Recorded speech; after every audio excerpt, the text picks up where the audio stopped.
Olá, meus amigos, tudo bem com vocês? Bem-vindos a mais um tema da nossa série Perguntas de Deus. Você já deve ter feito alguns questionamentos a Deus e também sobre Deus, mas você já respondeu alguma pergunta que Deus faz a você? Ele tem algumas perguntas a fazer a você também, tá? E todas elas têm um significado por trás, têm um objetivo. Então, seja bem-vindo ao nosso tema, o que você tem na mão. E o texto bíblico está em Êxodo capítulo 4, abra sua Bíblia, em Êxodo capítulo 4, versículo 2. Perguntou-lhe o Senhor, que é isso que tens na mão? Respondeu-lhe, um bordão. Nós estamos falando de quem? Nós estamos falando de Moisés, seu encontro com Deus no Monte Horebe. Sim. Para a gente poder entender melhor essa pergunta, a gente precisa contextualizar. Né? Então, o que aconteceu? Moisés já estava com seus 80 anos de idade. Ele tinha fugido do Egito, porque ele tinha matado um egípcio. Então fugiu para proteger a sua vida, né? E foi parar em Midian, no deserto de Midian. E lá ele se casou com a filha de Jetro, teve 2 filhos. Então constituiu sua família e se tornou um pastor de ovelhas. E neste momento ele estava ali, nesse monte, e ao se aproximar ele viu uma sarça ardente, né? Uma sarça que tinha fogo, mas esse fogo não queimava, não a consumia. E então ele se aproxima, ele fica curioso, né? Quer saber o que é aquilo que está acontecendo, aquela coisa sobrenatural. E ao se aproximar, o anjo do Senhor fala com ele. A Bíblia diz, né, que quando aparece esse anjo do Senhor, ele tem atribuições divinas e ele é Deus. E ele diz, né, tira as sandálias dos pés, porque o lugar em que tu pisas é santo. E ali acontece o chamado de Moisés. Deus diz para Moisés, Moisés, chegou a hora de você ir aonde está o povo de Israel, pois eu ouvi o clamor deles. Chegou a hora deles serem libertos. E você é esse homem, Moisés. E então começam algumas objeções, né? Feitas por Moisés. A primeira objeção está em Êxodo capítulo 3, versículo 11. Ele diz, quem sou eu para ir a Faraó, tirar do Egito os filhos de Israel? E Deus diz para ele, eu serei contigo. E em seguida ele faz uma outra objeção no versículo 13. E se eu for lá, Senhor, e eles me disserem, quem foi que te enviou? Se eles me perguntarem isso, então Deus responde, você tem que dizer que eu sou o que sou, te enviou. Diga para eles, o eu sou te enviou. E depois vem mais objeção. Vamos lá.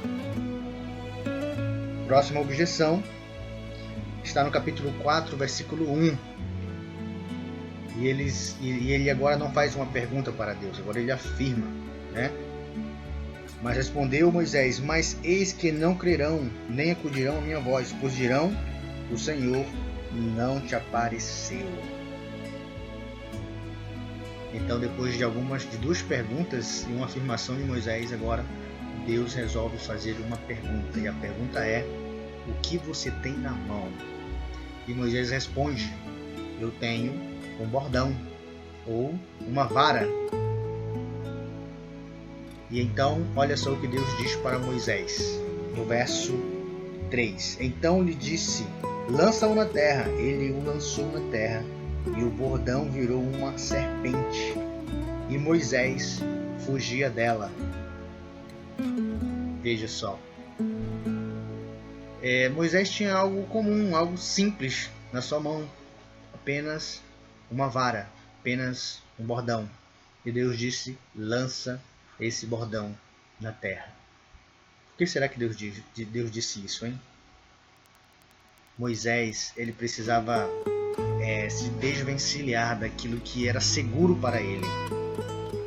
Ele tinha que entender que a segurança dele não estava em um bordão, que o socorro dele, que o auxílio dele não era uma vara, e sim o próprio Deus. E ele precisava aprender isso. E agora veja o próximo desafio de Moisés. No verso 4. Disse o Senhor a Moisés: estende a mão e pega-lhe pela cauda. Estendeu ele a mão, pegou-lhe pela cauda e ela se tornou em bordão. Olha que desafio, hein? Moisés estava fugindo da serpente e ele não tinha outra alternativa a não ser agora confiar em Deus. E ele teve que fazer algo muito perigoso, que é pegar pela pior parte do corpo dela, que é a cauda, né?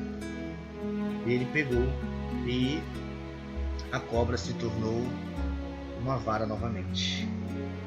E em seguida, você já conhece a história, tem mais um sinal que Deus dá a Moisés. Ele pede para Moisés colocar a mão no peito e a sua mão se torna leprosa. Depois ele coloca de novo, a sua mão é curada. Então eram dois sinais que Deus queria mostrar ali no Egito, para que as pessoas acreditassem que realmente o que Moisés fosse falar era verídico, era verdade. E então Moisés já tinha esses dois sinais. Mas será que Moisés parou por aí com as suas objeções? Não, ele não parou. Note ainda no capítulo 4, né?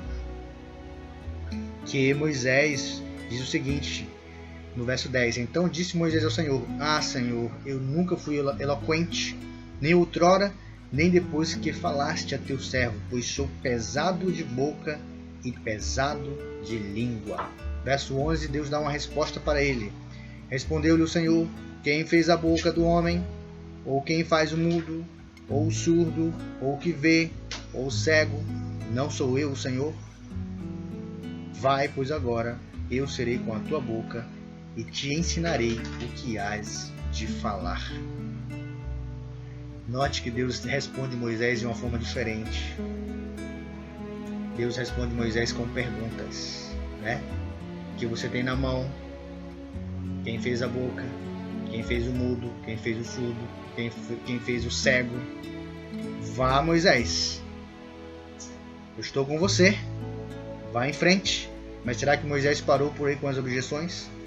Não. Verso 13. Ele, porém, respondeu: ah, Senhor, envia aquele que hás de enviar, menos a mim. Verso 14. Então se acendeu a ira do Senhor contra Moisés e disse: não é Arão, o levita, teu irmão? Eu sei que ele fala fluentemente, e eis que ele sai ao teu encontro, e vendo-te, se alegrará em seu coração. E o verso 17 diz: toma, pois, este bordão na mão, com o qual hás de fazer os sinais. Agora sim, depois de tanta peleja com Moisés, de tanta objeção de Moisés, finalmente Moisés é persuadido a ir. Moisés agora não tem mais saída a não ser obedecer o chamado de Deus. Sabe, eu vejo uma simplicidade muito grande em Moisés, uma humildade aqui. Parece que o deserto fez muito bem para ele, porque agora ele era um homem mais humilde. Assim era Moisés agora. Um homem que desaprendeu algumas coisas que ele tinha aprendido no Egito. E uma das coisas que ele aprendeu foi agora a humildade. E ele diz: Senhor, eu até nem sei falar direito, sou pesado de boca, sou pesado de língua, então não vai dar certo. E Deus fala para Moisés: Moisés, deixa comigo, Arão vai estar com você também, você fala com ele e ele fala ao povo: pega essa vara e vá lá para o Egito libertar o meu povo. E Moisés foi, né? Tudo depois desse encontro com Deus. E eu noto aqui algumas coisas interessantes.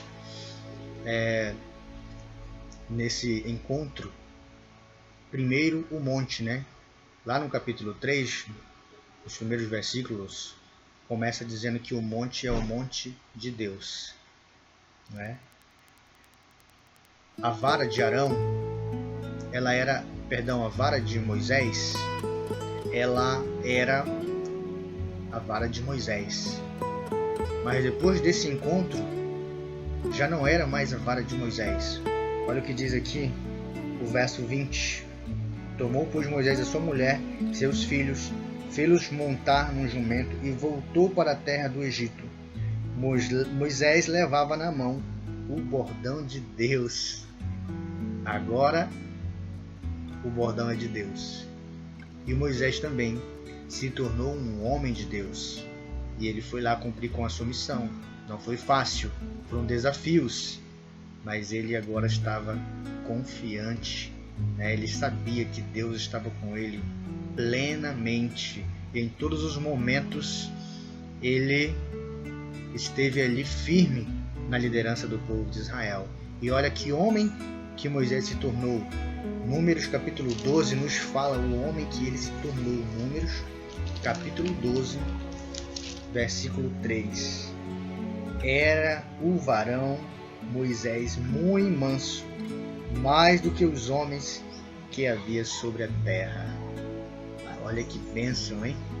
Moisés foi transformado agora em um homem manso. E olha que ele já tinha cometido um assassinato na vida dele, né? E agora ele ia começar mais um período na sua história, né? Porque são 3 períodos na história de Moisés. O período que ele era um príncipe no Egito, o período em que ele é um pastor no deserto, e agora o período que ele é um líder do povo de Deus. E agora sim Moisés está preparado para a missão. E ele precisava apenas de Deus. Porque para Deus não importa que recursos você tenha, você pode ter os mais sofisticados recursos. Para Deus isso pode servir ou não, isso é relativo. Ele pode tirar algo do nada. E nesse caso Moisés tinha essa vara e ele usou apenas essa vara para cumprir os propósitos de Deus. E aí, que vara você tem na sua mão? O que você tem na sua mão? O autor desse livro aqui, 20 perguntas que Deus quiere hacerte, ele nos diz, né, algumas varas que nós temos na nossa mão que podem ser usadas por Deus para alcançar pessoas, para cumprir com os propósitos de Deus, né? E inclusive a nossa série está baseada neste livro aqui, 20 perguntas que Deus quer fazer a você, né? Muito bem, primeira vara é a vara da atenção. Jesus ele usava muito essa vara porque ele via as pessoas e ele tinha compaixão delas. Ele via o necessitado, ele queria dar o alimento, ele via alguém enfermo, ele queria curar, ele via alguém triste, ele queria dar palavras de ânimo, ele estava sempre atento. A segunda vara é a vara da experiência, né? Leon Tolstói, ele declarou: é graça aos que têm sofrido que o mundo tem progredido. Então, a experiência, né? A experiência nos ajuda bastante também. Alguma experiência que você já teve com Deus, algo que foi de lição para você, agora você pode continuar usando isso em prol da obra do Senhor. E por último, a vara do esforço, né? Deus, ele atua, mas ele quer também a nossa parte. A união do esforço humano com o poder divino é o segredo do sucesso, é o segredo da vitória. E aí? O que você tem na sua mão? Qual o seu dom? Qual o seu talento? O que você pode fazer para cumprir com o propósito de Deus na sua vida e na vida de outras pessoas? O que você tem na sua mão? Isso é uma pergunta retórica. Você sabe o que você tem? Você sabe os recursos que você tem e os que você não tem? Mas não importa se você tem muitos ou poucos, o que Deus quer de você é disposição. O resto é com Ele. É Ele quem vai te capacitar, é Ele quem vai preparar o caminho, é Ele quem vai preparar as pessoas, e você pode fazer isso, você pode ajudar. Deus colocou no meu coração que eu tinha que ter um canal no YouTube para ajudar as pessoas. Então, essa é uma das coisas que eu estou fazendo, é uma das coisas que está nas minhas mãos. É a tecnologia, é a rede social, e eu estou à disposição do Senhor para fazer isso, e aquilo que Ele colocar para mim fazer, eu estou à disposição. Você está também? Que Deus te abençoe. Fica na paz. Não esquece, tá, que você precisa dar essa força no meu canal, hein? De se inscrever, curtir, comentar, tá bom? E compartilhar com seus amigos, tá bom? Se você gostou da mensagem, foi uma bênção para você, diz aí o que você achou, e diz aí para o Senhor: eu quero, Senhor, usar o que eu tenho nas minhas mãos em benefício da tua obra. Tamo junto, fica na paz, até logo!